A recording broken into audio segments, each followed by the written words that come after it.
Hi, greetings everybody. Well, welcome to day 9 of Young Adult April 2019, and our look at the Harry Potter film series continues on with Harry Potter and the Chamber of Secrets.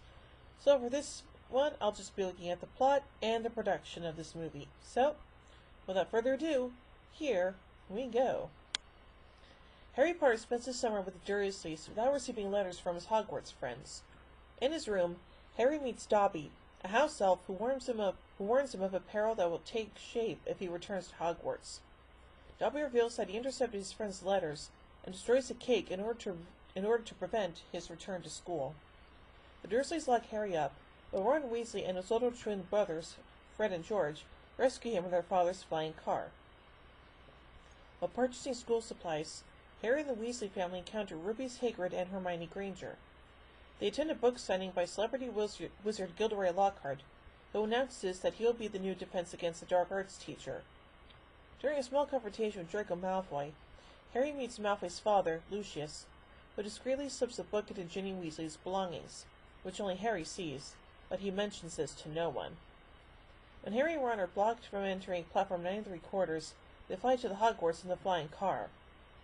They crash into the Whomping Willow upon arrival, and Ron's wand is broken. Both boys narrowly avoid expulsion when Professor McGonagall gives them detention. During the detention, Harry hears strange voices and later finds caretaker Argus Filch's cat, Mrs. Norris, petrified, along with a message written in blood announcing that the Chamber of Secrets has been opened. McGonagall explains that one of the Hogwarts founders, Salazar Slytherin, supposedly constructed a secret chamber. He placed a monster inside that only his heir can control, capable of purging the school of muggle-born wizards and witches. Harry and Ron suspect Malfoy as the heir, so Hermione suggests they question him while disguised using Polyjuice Potion. They utilize a disused bathroom haunted by a ghost, Moaning Myrtle, as their makeshift laboratory to brew the potion. When Harry communicates with the snake, the school believes he is the heir. On Christmas Day, Harry and Ron learn that Malfoy is not the heir, but he mentions that a Muggle-born girl died when the chamber was last opened 50 years ago. Harry finds an enchanted diary owned by former Hogwarts student Tom Riddle, which contains a flashback 50 years prior, where Riddle accused Hagrid, then a student, of opening the chamber. When the diary is still in and Hermione is petrified, Harry and Ron question Hagrid. Professor Dumbledore, Cornelius Fudge, and Lucius come to take Hagrid to Azkaban, but he discreetly tells the boys to follow the spiders. In the Forbidden Forest, Harry and Ron meet Hagrid's giant pet spider, Aragog, who reveals Hagrid's innocence and provides him a small clue about the chamber's monster. A book page in Hermione's hand identifies the monster as a basilisk, a giant serpent that instantly kills those that make direct eye contact with it. The petrified victims only saw it indirectly. The school staff learned that Ginny was taken into the chamber and convinced Lockhart to save her. Harry and Ron find Lockhart, exposed as a fraud, planning to flee. Knowing Myrtle was the girl the basilisk killed, they take him to the bathroom and find the chamber's entrance. Once inside, Lockhart uses Ron's broken wand against them, but it backfires, wipes his memory, and causes a cave-in. Yeesh. Harry enters the chamber alone and finds Ginny unconscious, guarded by Riddle. Riddle reveals that he used the diary to manipulate Ginny and reopen the chamber. When Riddle creates the anagram for his future new identity, I am Lord Voldemort, Harry realizes that Riddle himself is Slytherin's heir and Voldemort's true identity. After Harry expresses support for Dumbledore, Fawkes flies in with a sorting hat, causing Riddle to summon the basilisk. Fawkes blinds the basilisk, allowing Harry to look at it directly without being killed or petrified. The sorting hat eventually produces the Sword of Gryffindor, with which Harry battles and slays the basilisk, though he is injured by one of its fangs. Harry defeats Riddle and revives Ginny by stabbing the diary with the basilisk fang. Fawkes' tears heal him, and he returns to Hogwarts with his friends and a baffled Lockhart. Dumbledore praises them and orders Hagrid's release. Dumbledore shows Harry the sword he wielded was Godric Gryffindor's own sword, and says he is different from Voldemort because he chose Gryffindor instead of Slytherin. Harry accuses Lucius, Dobby's master, of planting the diary in Ginny's cauldron, and tricks him into freeing Dobby. The basilisk's victims are healed, Hermione reunites with Harry and Ron, and Hagrid is released from Azkaban. In a post-credits scene, Lockhart is in a straitjacket having published a new book. Who am I? That was, That's kind of interesting. So anyway, now let's look at the production of this movie, beginning with direction. Although Chris Columbus returned to direct, Franco said in an interview with the AV Club that he was asked to direct this film, but he had no interest in it. I wonder why. Now, on to set design. Production designer Stuart Craig returned for the sequel to design new elements previously not seen in the first film. These included the Burrow, the Weasley's house, Dumbledore's office, which houses the Sorting Hat, the Sword of Gryffindor, and Dumbledore's desk, Borgin and Burke's, and the Chamber of Secrets. Mr. Weasley's flying car was created from a 1962 Ford Anglia 1050E.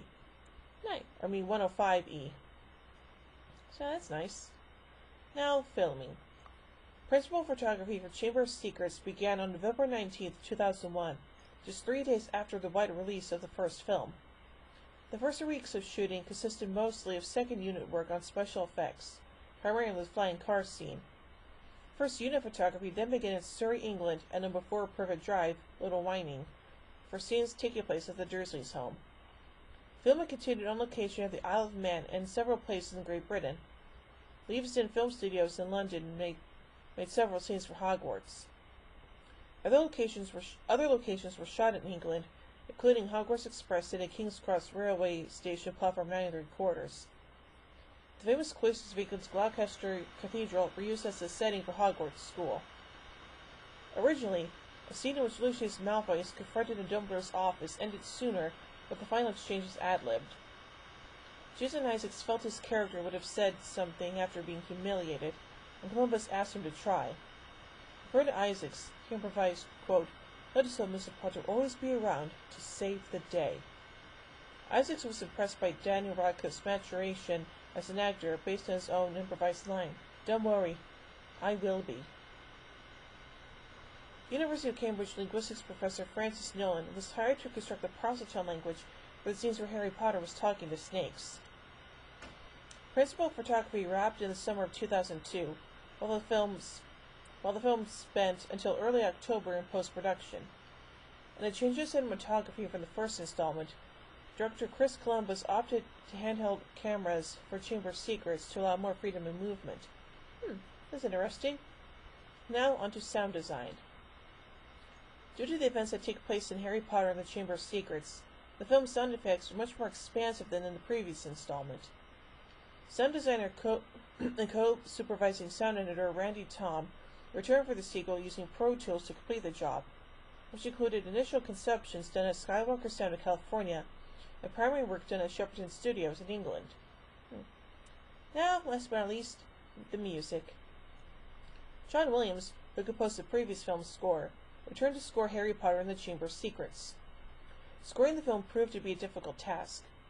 Williams had just completed scoring Star Wars Episode II Attack of the Clones and Minority Report when work was to begin on Catch Me If You Can. Because of this, William Ross was brought in to arrange themes from the Philosopher's Stone into the new material that Williams was composing whenever he had the chance. The soundtrack was released on November 12, 2002. So overall, this is a pretty good installment in the series, and as a follow-up to the first movie, it does a really good job of it. So overall, I give Harry Potter and the Chamber of Secrets 5 wands out of 5. We'll tune in tomorrow as we take a look at the film adaptation of Harry Potter and the Prisoner of Azkaban. So, until then, bye everybody.